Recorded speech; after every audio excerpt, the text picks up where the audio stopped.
remarque que quand je veux contracter mariage, il y a un minimum de conditions. C'est le minimum. Voilà, si je n'ai aucune situation, il va m'être difficile de prendre en charge une autre personne.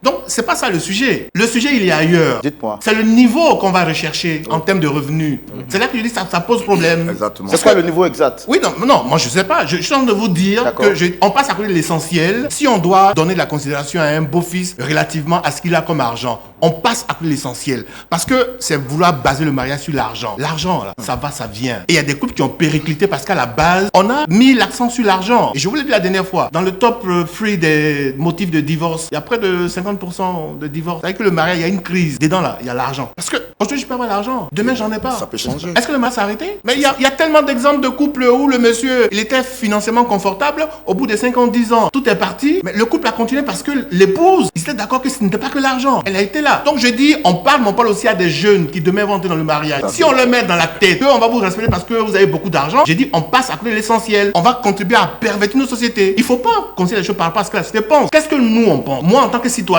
j'ai dit que ça, je suis pas d'accord avec ça. Que tout le monde le fasse. Ok, c'est leur droit. Mais c'est pas si tout le monde le fait que je suis obligé de le faire. Je suis désolé. Ça me gêne personnellement quand on fait des missions de prendre des exemples personnels. Mais on peut en parler. Moi, j'ai été en entreprise pendant 15 ans. J'avais une situation confortable. Et puis, quand il y a les changements dans ce pays, je fais pas des gens qui ont perdu leur emploi. Après, vous entreprenez. On sait ce que c'est que l'entrepreneur en Côte d'Ivoire. Il y a des jours, même si un franc n'est pas dans votre poche. Mon épouse, elle est encore avec moi. Mais si au départ, on avait considéré l'argent, mais il y a bien longtemps, et je connais des couples où les femmes sont parties. Donc, faisons attention. L'argent, c'est bien, mais c'est pas l'argent qui fait la vie. L'homme est plus important que l'argent.